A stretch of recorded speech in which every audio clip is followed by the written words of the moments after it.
بہت سارے ذرائع اور ریسورسز کی کوشش کی ہے، وہ ذرائع اور وہ ریسورسز اس انسان کو اطمینان اور سکون نہیں پہنچاتی ہیں۔ مختلف لوگوں نے مختلف چیزوں کو سمجھا کہ جو ہے اگر میں فلاں چیز کو جو ہے حاصل کروں یا فلاں چیز مجھے حاصل ہو جائے تو مجھے اطمینان قلب حاصل ہو جائے گا، سکون نفس حاصل ہو جائے گا۔ بعض لوگوں نے سمجھا کہ اگر میں مال و دولت حاصل کروں، میرے پاس بہت سارا مال آ جائے گا تو میرے دل کو سکون مل جائے گا، اطمینان قلب حاصل ہو جائے گا۔ اس مال حاصل کرنے کے لیے انسان نے مختلف ذرائع استعمال کی، وہ ذرائع خواہ حلال طریقے سے ہوں یا حرام طریقے سے ہوں۔ بہرحال جب اس انسان نے کوشش کی اور اس مال کو حاصل کیا، مثلاً وہ اس مقصد تک، اس ہدف تک پہنچ بھی گیا، اس نے مال و دولت حاصل بھی کر لیا، تو اطمینان قلب کے بجائے اس کو قلق آ جاتا ہے، قلق حاصل ہو جاتا ہے، یعنی پریشانی میں اضافہ ہو جاتا ہے۔ کیسے؟ اب جو ہے مال تو اس نے تو حاصل کیا ہے، اب اس کے پاس دولت تو آئی ہے، اب پریشانی اس بات پہ ہے کہ وہ اس مال کو کیسے سنبھالے۔ پہلے سوچ رہا تھا یہی انسان کہ میں مال و دولت کو حاصل کروں تو دل کو اطمینان حاصل ہو جائے گا، مجھے سکون مل جائے گا، لیکن جب مال و دولت حاصل ہو گئی تو اس انسان کے اندر جو ہے اضطراب، قلق اور پریشانی میں اضافہ ہو جاتا ہے۔ وہ مال اس کے پریشانی کو ختم نہیں کر سکتا ہے، وہ دولت اس کے جو ہے قلق اور اضطراب کو ختم نہیں کر سکتی ہے، بلکہ یہ مال و دولت بلکہ انسان کے پریشانی میں اضافہ، انسان کے قلق میں اضافہ اور انسان کے اضطراب میں اضافہ کر دیتا ہے۔ یہ انسان اس طرح سے چلا گیا۔ بعض لوگوں نے سمجھا نہیں، دولت نہیں بلکہ جو ہے اولاد، دل کو جو ہے اطمینان قلب کے لیے جو ہے اولاد ہیں، اولاد ہوں تو اطمینان قلب حاصل ہو جائے گا۔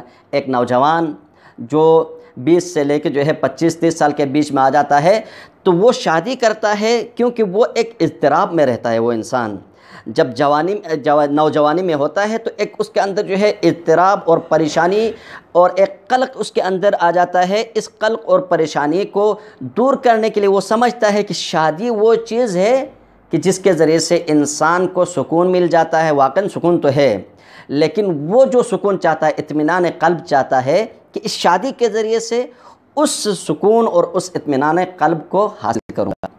اب شادی کرنے کے بعد اس کے ہاں جو ہے بچے آ جاتے ہیں تو یہ بچے اطمینان قلب کے بجائے اس کے اضطراب اور پریشانی میں اضافہ کر دیتے ہیں۔ کیسے؟ اب بچہ پیدا ہو جاتا ہے تو مختلف جو ہے وجوہات کے سامنا کرنا پڑتا ہے۔ کبھی جو ہے بچے بیمار ہو جاتے ہیں، جن کا سامنا جو ہے ہمارے ساتھ بھی ہے، جو ہے نان و نفقہ کا مسئلہ ہو جاتا ہے جو ہمارے ساتھ بھی ہے۔ اسی طریقے سے تربیت کا مسئلہ سامنے آ جاتا ہے۔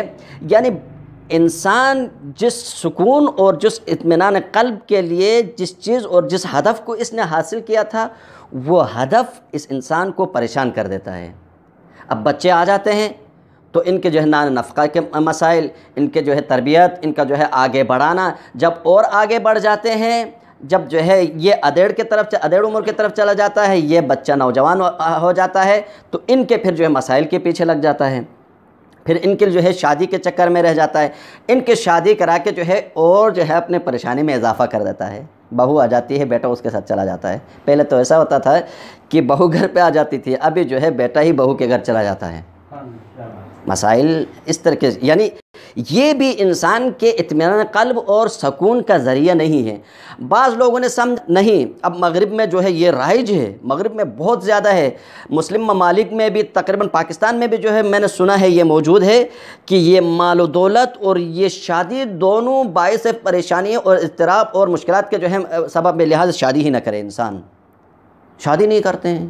بعض لوگ جو ہے شادی کے بغیر رہ جاتے واقعاً جو ہے ایک عمر کے بعد انسان جو ہے جب اس ادھیڑپن میں آ جاتا ہے تو احساس شروع ہو جاتا ہے، شادی کیوں نہیں کی اور مال و دولت کو حاصل کیوں نہیں کیا۔ اب ادھیڑ سے جب تھوڑا اوپر جاتا ہے تو اب آسرے کی ضرورت ہے۔ آسرا یا تو جو ہے اولاد ہے یا تو مال ہے۔ مال کے ذریعے سے نوکر رکھ سکتا ہے، اولاد ہو تو اولاد ڈائریکٹ جو ہے مباشرتاً اس کی خدمت کرے۔ اس عمر میں پہنچنے کے بعد، ادھیڑ سے اوپر جانے کے بعد انسان اطمینان قلب کے خاطر، سکون نفس کے خاطر ان دونوں کو چھوڑ دیا تھا، وہ دونوں چیزیں اس عمر میں پہنچنے کے بعد اس انسان کو یاد آ جاتی ہیں۔ تو جو ہے پہلے وہ بھی جو ہے اطمینان نفس کا باعث نہیں بنتا ہے، جو مال ہے، اولاد ہے، وہ بھی اطمینان۔ ہاں، مال و اولاد کے بارے میں قرآن نے جو ہے تعریف کی ہے، المال والبنون زینت الحیات الدنیا، واقعاً زینت ہے۔ مال ہو، آپ کے پاس دولت ہو تو سلام علیکم ہے، آپ جو ہے عالم ہو نہ ہو، بااخلاق ہو یا نہ ہو، چاہے جو ہے جملہ بولوں، شرابی ہو کبابی ہو، لیکن دولت ہو تو سلام علیکم کہتے ہیں، زینت ہے دنیا کی۔ اولاد ماشاءاللہ تعریفیں کرتے ہیں، ہمارے بابا کو بھی، ان کے والد صاحب کو بھی، ماشاءاللہ آپ کے 12 آپ کے 9، تعریفیں، زینت ہے دنیا کے اندر۔ ایک باپ خوش ہو جاتا ہے اس کے ارد گرد 5-6 اولاد جو ہے گھومتے ہوں تو، اگر اس کے بچے ارد گرد نے جو ہے نالیق اولاد یا جو ہے مجھ سے جیسے ناکام اولاد ہو تو وہ جو ہے 40 سال تک بھی پہنچ کے بھی جو ہے باپ کے لیے کوئی فائدہ نہیں دیتا ہے۔ لیکن یہ ہے واقعاً قرآن نے تعریف کی ہے۔ ہاں، یہ دنیا کے لیے مال و دولت زینت ہونے کے بعد جو ہے پھر قرآن نے آگے کہا المال والبنون فتنہ، آزمائش بھی ہے۔ آزمائش کی باتیں جو میں نے پہلے ذکر کیا، کبھی جو ہے دولت کو سنبھالنے میں، کبھی اولاد کی تربیت میں، نان و نفقے میں۔ بہرحال اسلام نے ایک قانون و قاعدہ دیا ہے کہ انسان کو اطمینان قلب کیسے حاصل ہو جائے۔ اگر اس قانون کے مطابق ہم چلیں تو ایک دو مثالیں دوں گا، کیونکہ ٹائم میرے خیال میں زیادہ نہیں ہے، میرے پاس بھی اور آپ لوگوں کے پاس بھی نہیں ہے۔ ایک دو مثال کے ذریعے سے میں سمجھانے کی کوشش کروں گا کہ اسلام نے ایک قانون و قاعدہ دیا ہے، اگر انسان اس قانون و قاعدے کے تحت چلتا جائے گا تو اس انسان کو اطمینان نفس اور اطمینان قلب حاصل ہو جائے گا۔ کیا ہے اسلام نے کیا قانون دیا ہے؟ اسلام نے یہ قانون دیا ہے کہ آپ مادیات میں اپنے سے نیچے والے کی طرف نظر کریں، مادیات میں اپنے سے نیچے والے کی طرف نظر کریں، اور معنویات میں اپنے سے اوپر والے کی طرف نظر کریں۔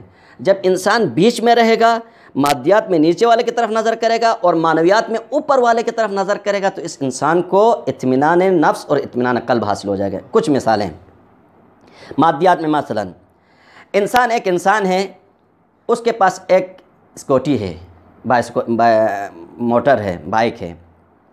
اب یہ بائک ہے اس کے پاس، یہ انسان اپنے سے نیچے والے کو دیکھے گا، میرے پاس بائک ہے، اس کے پاس سائیکل ہے، اس کے علاوہ دوسرے کے پاس سائیکل بھی نہیں ہے۔ جب ان کی طرف اپنے سے نیچے والوں کی طرف نظر کرے گا تو انسان کے اندر ایک شکرانے کا ایک جذبہ پیدا ہو جائے گا، کہے گا کہ پروردگار سے شکر ادا کرے گا، پروردگارا آپ نے یہ چیز مجھے عطا کی ہے جو ان کے پاس نہیں ہے۔ مثلا میرے پاس بائک ہے تو اس کے پاس جو سائیکل ہے اس کے پاس کچھ بھی نہیں ہے، تو اب میں ان کے طرف دیکھوں گا تو میرے دل میں ایک اطمینان آئے گا۔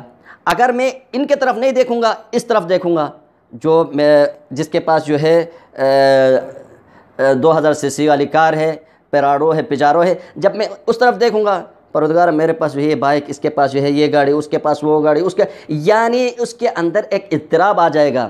حاصل کرنے کے لیے ایک پریشانی اور اضطراب اور قلق میں اضافہ ہو جائے گا، لیکن وہ اس چیز کو حاصل بھی نہیں کر سکے گا۔ کیوں؟ اس کے پاس ذریعہ نہیں ہے، اس کے پاس سورسز نہیں ہیں کہ جس کے ذریعے سے جعفر جو ہے پیراڈو حاصل کرے یا پیجارو حاصل کرے۔ بس یہ کہ اپنے اندر ایک پریشانی میں تو اضافہ کرے گا، لیکن اس چیز کو حاصل نہیں کر سکے گا جو چیز ہے پیجارو ہے۔